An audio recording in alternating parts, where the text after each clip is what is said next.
What's good, everybody? Welcome to another episode of the Two Preachers in the Popcorn Box podcast.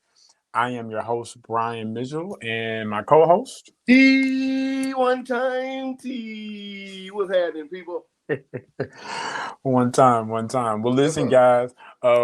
Again, thank you guys so much for tuning into today's episode. Of course, this podcast can be found the audio version everywhere where you listen to podcasts.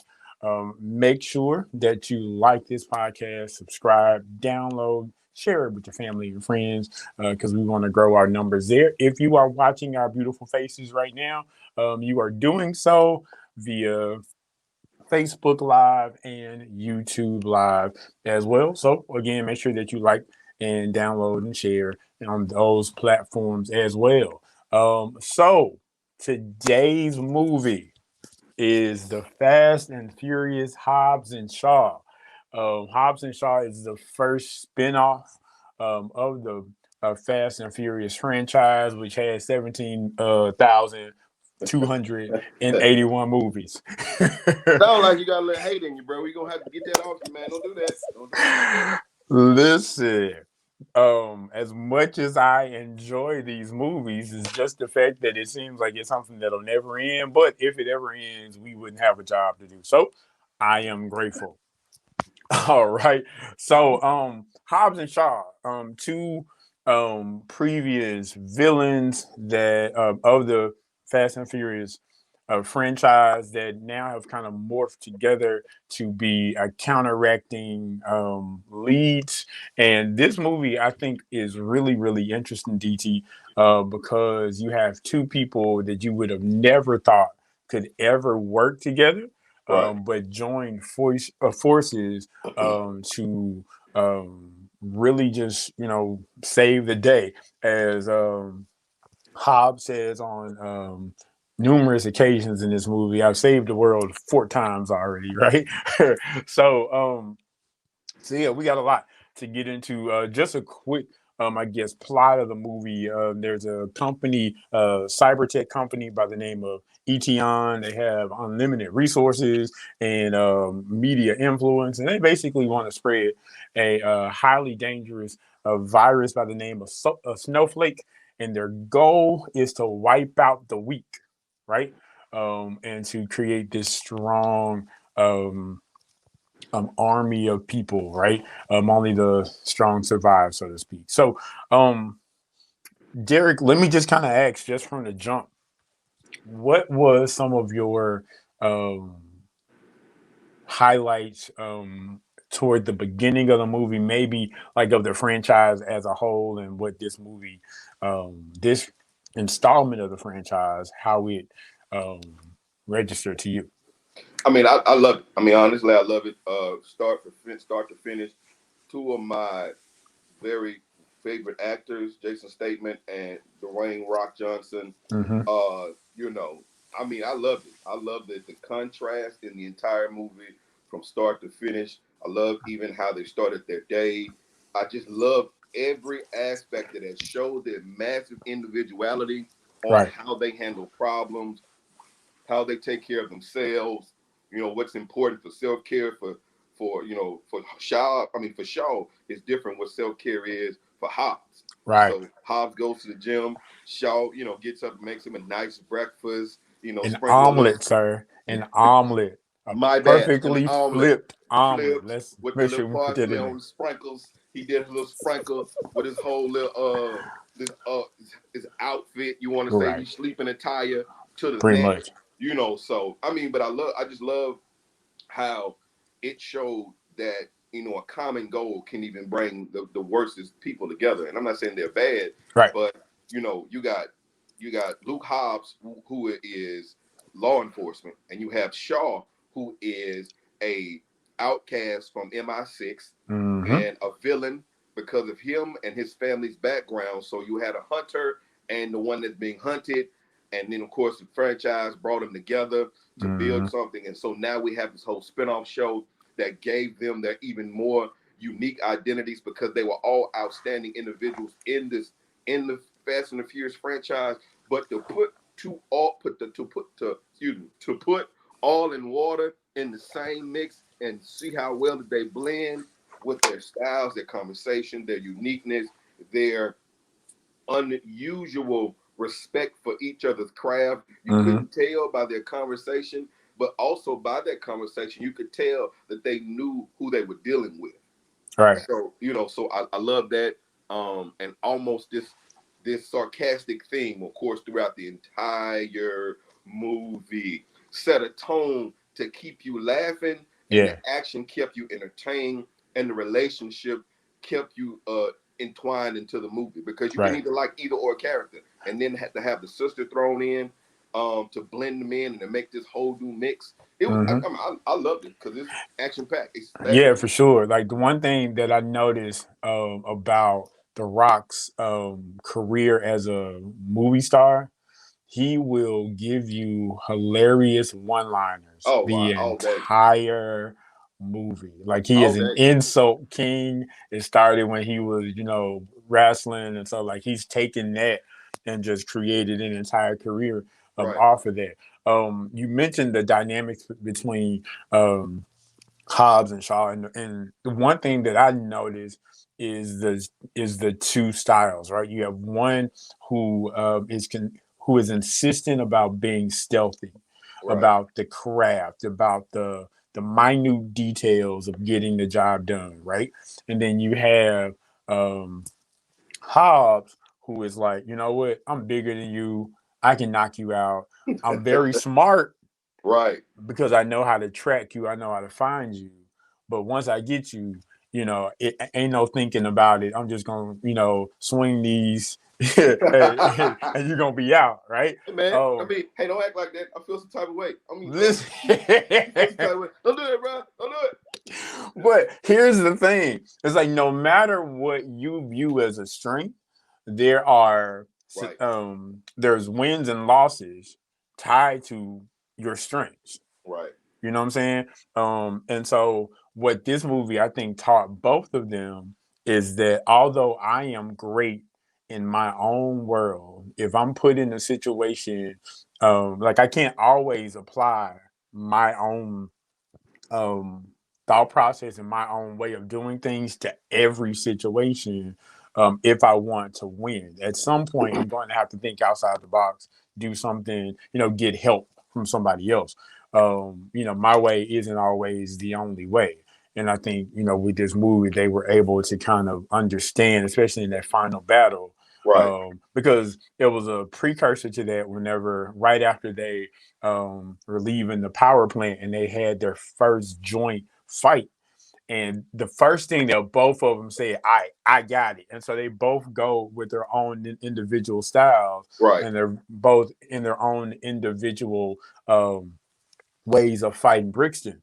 And they got mollywopped, as they say. They got toe up from the flow up, Yes, sir. sir. Yes, sir. Yes, Man, sir. So, it, mhm. no. Go ahead, cause you good. I got you. Yeah. So I mean, that's the thing that I think we have to know is that our way only, it wins some battles, but it may not win all. Right. Right. They were And extremely confident in themselves in everything that they did absolutely. to a point where it became the wall that blocked them in the beginning to work Mm, together. yeah. Like you said, Hobbs handled it his way, which is fist and fight.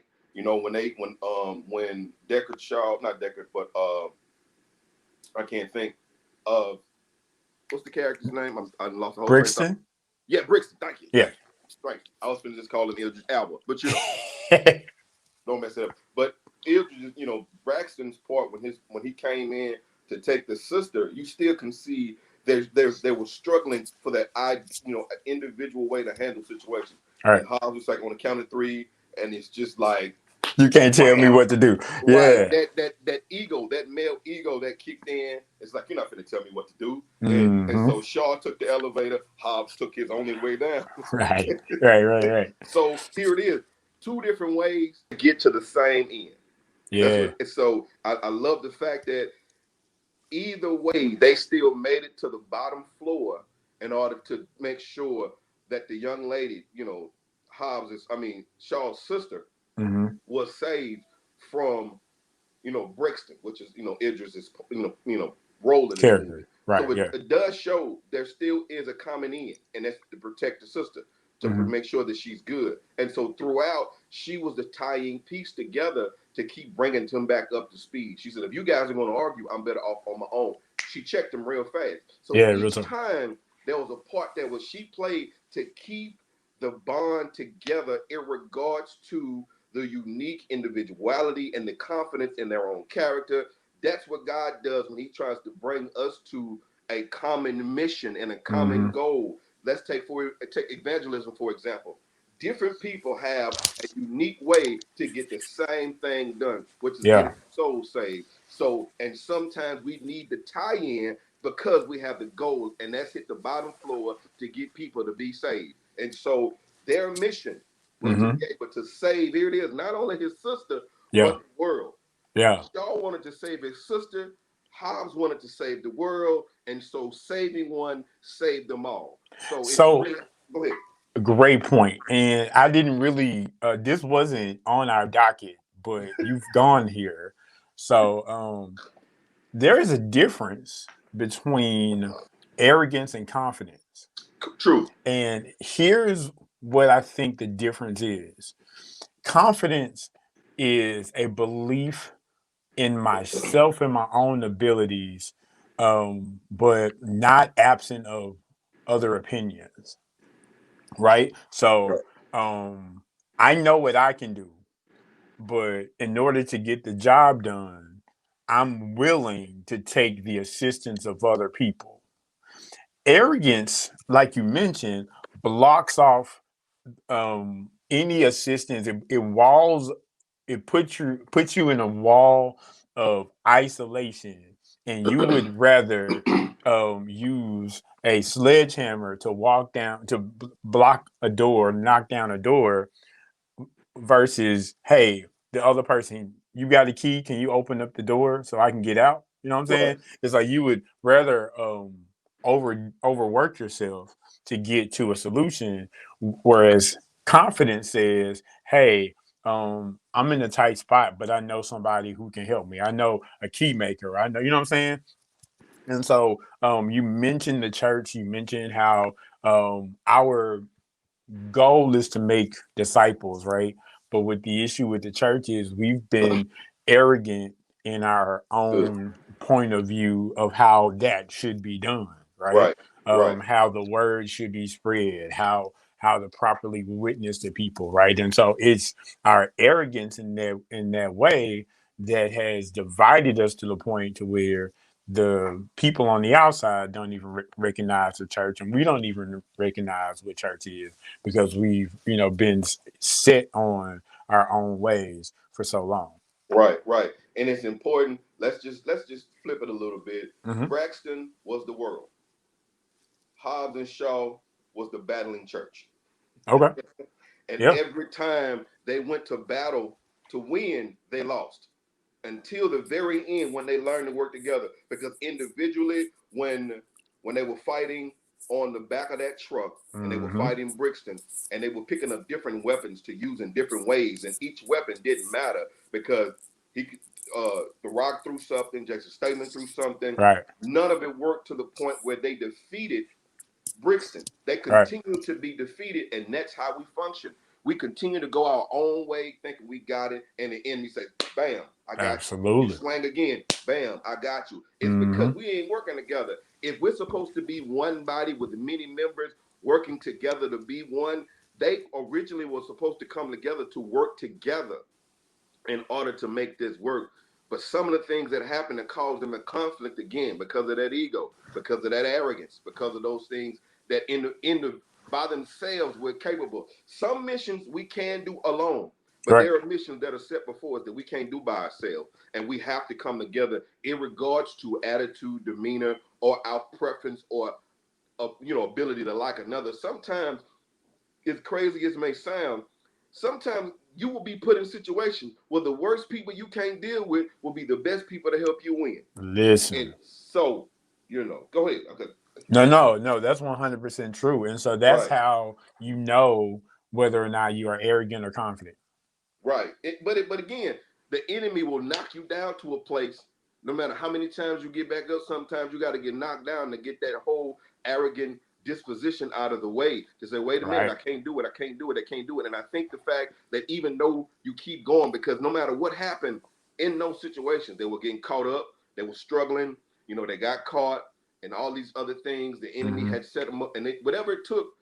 That being caught also humbled them to the place that eventually, again, at the end of the movie, they made it work, and they made it, and they did what they needed to do to see, you hit them high, I hit them low, let's Yeah. go. And so it's important in this day and age that we need to learn to work together. And if we don't work together, we're really defeating ourselves and getting ourselves knocked down because we're too busy trying to be I and not us. Yeah, absolutely. One of the things that you see in a lot of movies today, especially even the movies that we've covered on this podcast so far, is the concept of trauma and Oh how yeah. trauma can dictate a person's choices, right? So, how, in your opinion, did trauma affect the main characters in the movie? Well, for me, I'm gonna go the opposite direction. I Mm-hmm. think Braxton or Brixton or however you want to pronounce the name, he was Brixton, the yeah, one Brixton because of what happened to him because his flip. Jason, he already mentioned it, shot him twice in the chest and once in the head, right, and that trauma itself fueled him to want to destroy half the world. And it's just his perspective became jaded because of what he went through, and that overcame anything. And also, it was powerful enough to knock two strong people down. We will allow trauma to knock anybody off course that we think is against what messed up train of thought we have, because trauma challenges your what you think is right and flips it, and yeah, then you turn into this whole negative perspective, and you lose sight on what you need to do, and it becomes exceptionally deadly to us. And we have to know that trauma itself creates an effective wall of damage yeah, to the point where we can't ever be who we need to be in God and who we need to be in anything else. But the problem is Braxton didn't want to identify the trauma. He just wanted to use it for his good. And right, anytime we don't identify what hurt us, it's not you. We're not using it. It's using us. And so, and Hobbs and Shaw, it didn't show so much of their trauma other than maybe with Shaw and his sister, and the yeah, fact that she was the one that might be dying, and it emotionally made him feel some type of way and fueled him to be angry, saying let's do this, that, do that. But right. Braxton or Brixton was the one that really showed the damage of trauma on a person, and when it's directed in the wrong way, you can kill people, you can destroy property, you can damage yourself, because he was willing to allow a whole nother business to turn him into a machine. How much Yeah, damage are you willing to do or go through just to damage somebody else? I'm gonna get damaged so I can damage other people. And so we can't allow trauma. But he did allow trauma to fuel him. And in the end, not only did the people that help him, Braxton help him become the Superman, the black Superman, so to speak, they also were the same ones to kill him off. So absolutely. we got to be careful. And when we're so angry and enraged, that is never a good sign.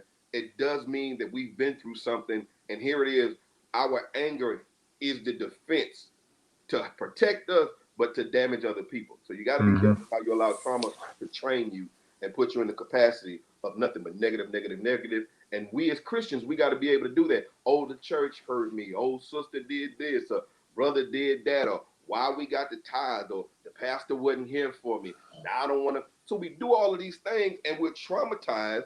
But Yeah, the God we serve said you have to forgive because it's better for you to forgive than. And so it's important for us to let go of anything that will cause us to have a jaded mindset and to be trapped in the prison of pain.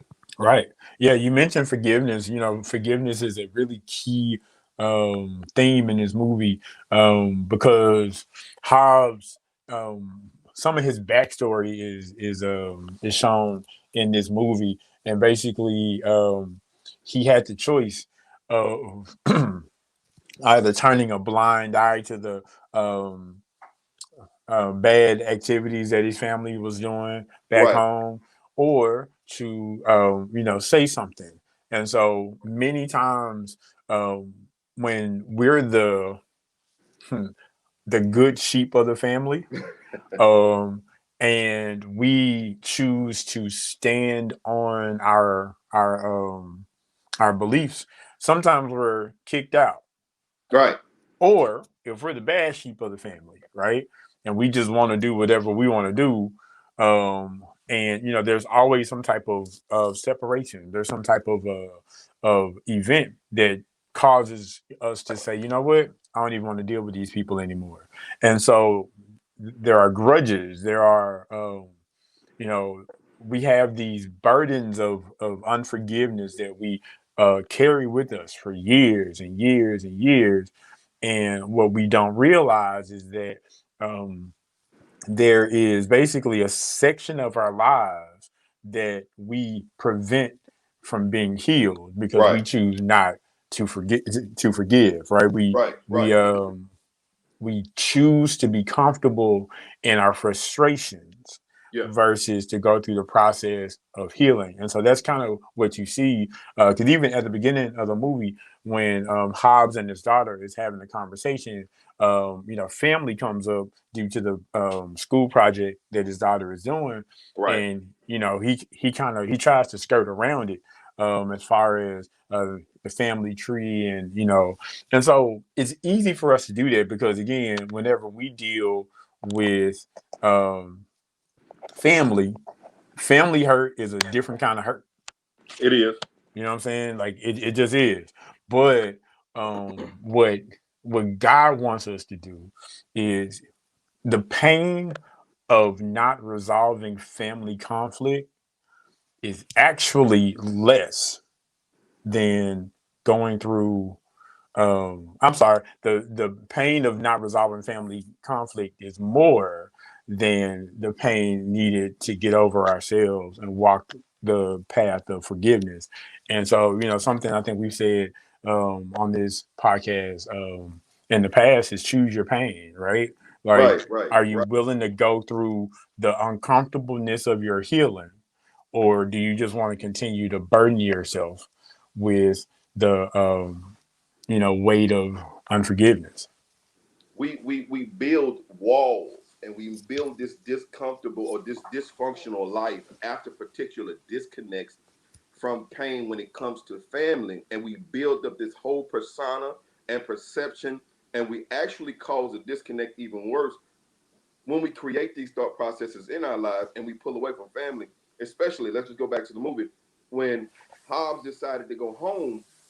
He was so much in fear of the consequences of what Right. took place in his past. He was pacing on the floor of the front porch, debating on. He knew he needed to go home to save himself and to save everybody else.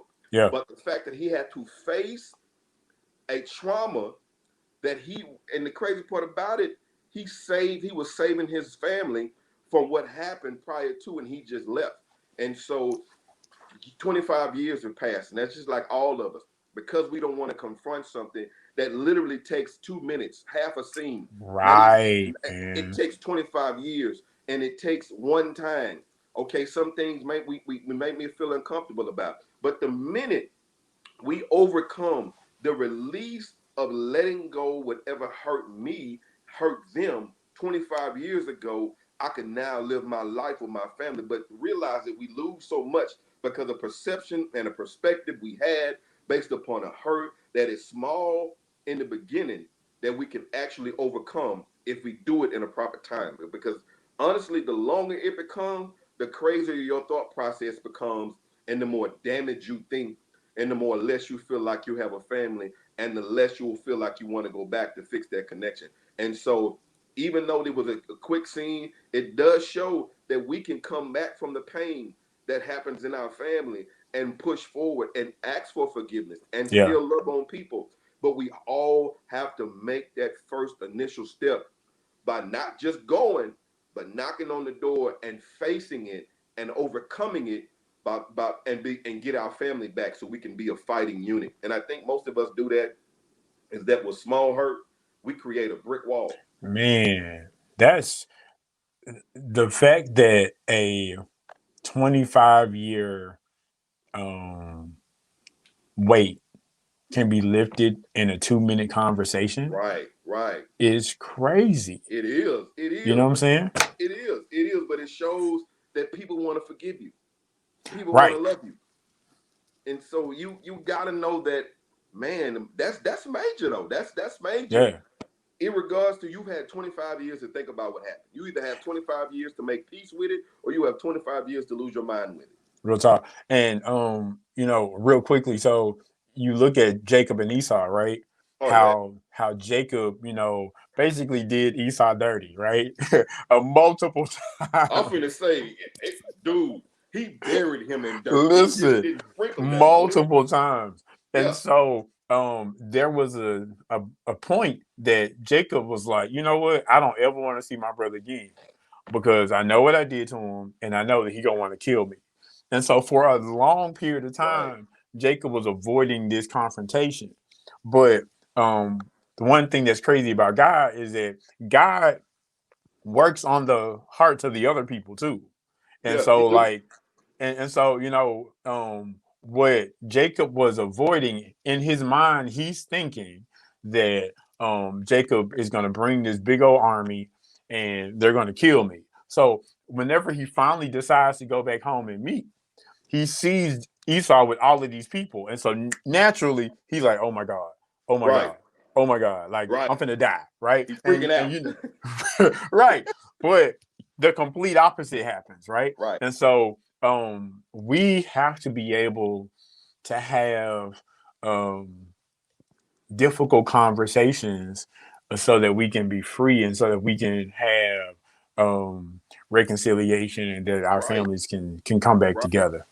Right. Right. We are the greatest threat to our peace. I Check. mean,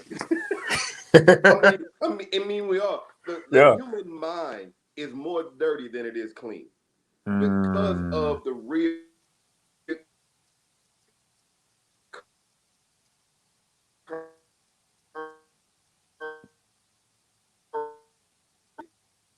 and it causes Hmm. us every front. So we gotta be in a place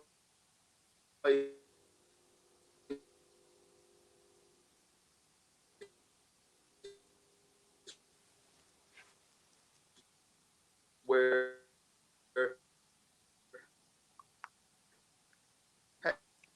hey, So listen, Derek's right. It's we have to and we apologize for the technical difficulty there, but it's important that as family, um, that we just do what's necessary, right? Do what's necessary to um to be able to reconcile quickly. All right. So one of the other things in this movie that okay, so one of the other things in this movie that I thought was really, really, really crazy, and is that, and actually is one of the funniest parts of the movie, to me. One of the funniest parts of the movie is you have Hobbs and Shaw. They've entered the warehouse, right? And so they are in the process of trying to um, sneak into the facilities where um, Hattie Shaw is being held, right? And so they have the option of choosing two doors, right? One door has a bunch of people in it, right? The second door only has one person in it, right? And so Hobbs chooses the door with the big guy, with the one person in it, right?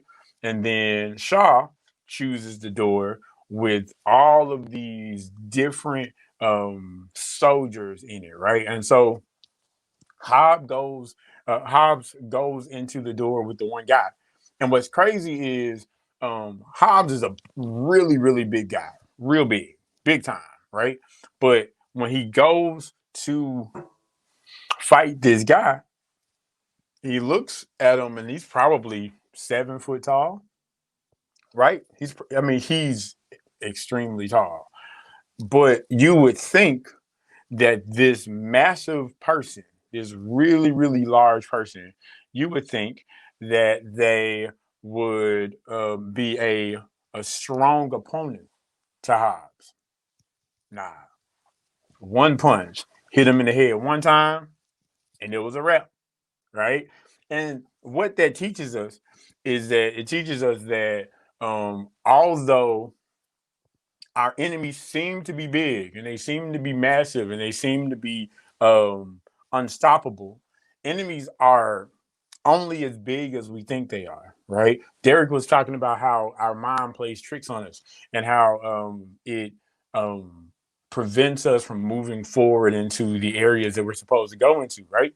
But our enemies really have no power. We only give our enemies the power if we see them as unstoppable, if we see them as being more than what we can handle. Okay, so we got to change our thought process when it comes to how we view our enemies. All right.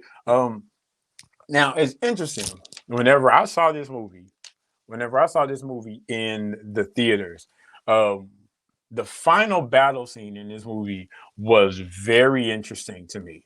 I laughed so hard, and I thought that this particular scene was going to be a salty butter scene, right?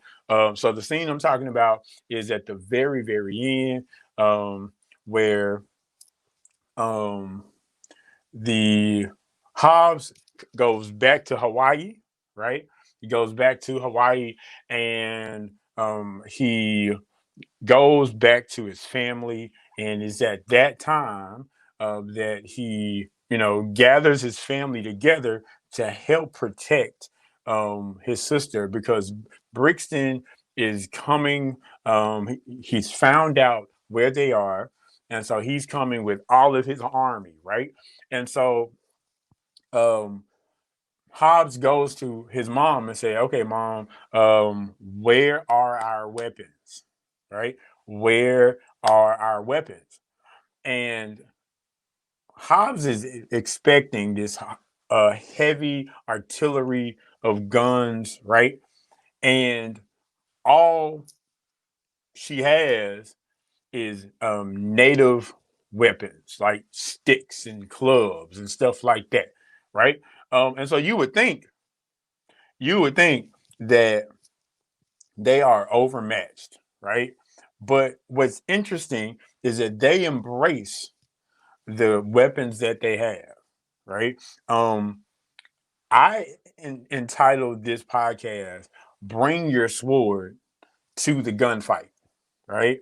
And here's the reason why: you have to believe in your weapon, even if it seems like you're going to lose. Even if it seems like your weapon is opposite of what everybody else has, bring your gun. I'm sorry, bring your sword to this gunfight. When I first watched this scene, I laughed. I was like, "How in the world are these Samoan people supposed to win against this overwhelming army of soldiers?" Right? But they had confidence in the weapons that they presented.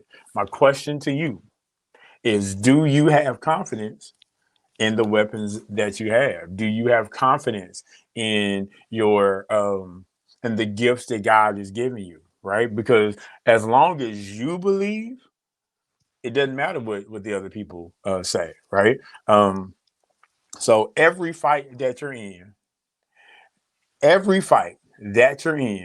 be confident in the weapons that you have. Every single one. Because whenever you get in battle. Like if we look at David and Goliath, right? David tried on the armor of Saul, right? And the armor didn't fit. And David had experience using his own weapons, right? David had experience using his own weapons. And so use what you're comfortable with. Use what you're comfortable with. DT, welcome back, my brother. Yeah, man. I don't know what happened. Technical difficulties. It's You got all to deal good. with it live and living color. It's I all good. heard you. I heard you. I don't know. Whatever happened. Yeah, no, it's all good. So I did want to get your thoughts on that though. How you know it seemed almost crazy that them people were doing the haka, the little dance and stuff like right before. I wanted to say something about that. I didn't know. I mean, I don't think the enemy gonna give you time to do your chant while you up there. Oh, I mean, you can do that all day long. Somebody gonna get killed. In real life, I know there was a movie. I did do the crazy pause when I saw the movie and then I watched it again. I'm still was in total disbelief. Like, how in the world, you gonna sit here and so it was cool. but look, I'm gonna tell you what was crazy too. But Let me tell you what was crazy. So apparently there was supposed to be a 6 minute delay, right? There was supposed to be a 6 minute delay for the weapons not to work. Man, they were fighting from what seemed like extreme darkness to a full sunrise. And I was like, man, that's the longest 6 minutes in the world, right? But what I really, really think is, you know, who knows? The sun might have gotten up, quicker than what we're used to. So there could have been a plot hole. I don't know.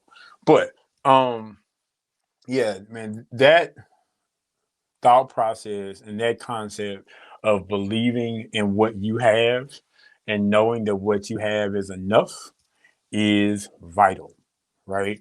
Don't let your enemy trick you into thinking because just like Goliath laughed in the face of David. He said, "Who is this old itty bitty boy, this little runt, this little kid that is talking to me crazy, right? I'm gonna feed you to the birds, right?" But what when we all know the outcome, right? David used his 5 smooth stones, killed Goliath, and used his own whipping to chop off his head. All right. So um, those are basically some of the main points that we wanted to talk about. We're gonna see if Derek is working again. We're gonna see. All right, here we go. Say, You man, with? don't be talking about me. I'm right here. I ain't going nowhere. Don't be faking on me, bro. I'm right here, sir. Don't do me. Don't do me. Oh I'll come with the man. quickness. I keep coming till I get it back. I Yes, don't sir. quit. I'm can't stop, don't stop. You know, look, regardless of the fact, Hobbs and Shaw, great movie. My salty butter, and I'm quite sure you covered that, was the fact that I agree we was fighting at nighttime with the Samoans, and all of a sudden daylight came back and we was on the road traveling, trying to win. So I Full think they had some. sunrise. I'm just saying maybe it was midnight or 5 a.m. Let's do that. Let's say it was 5 a.m. Let's Well, do it okay. that way. So Five, 5 in the morning. if you remember, they did say that Brixton likes to strike before dawn. I think that's what they said. I Right. think so. I don't know.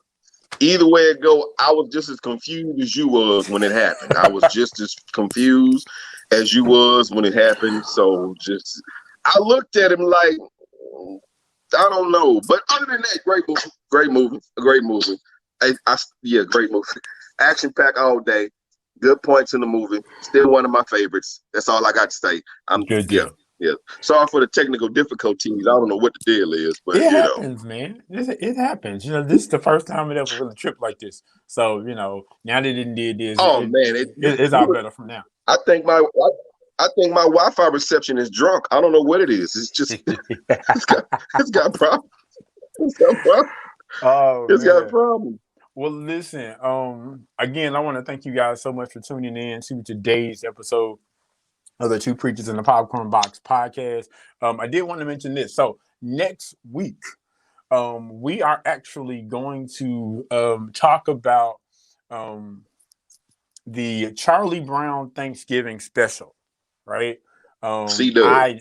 I know, and this is something we're gonna talk about next week, that is no longer free. It's Right. available on Apple TV. If you have access to Apple TV. Apple TV. Yeah, so make sure that you watch that, because next week we will talk about that. And then, of course, we have Christmas, our Christmas episode, and actually the last episode of the season will be the first Saturday in December. So a couple of things, guys. If you have movie suggestions, email us at twopopcornpreachers@gmail.com. We want to make sure that we, that it's not just us coming up with movies, but we want to have, listener suggestions as well. All right. So make sure that you do that. Right. Also, for the Christmas episode, I want you guys to gather your top 5 Christmas movies. Yeah, this was something else that we're going to be talking about.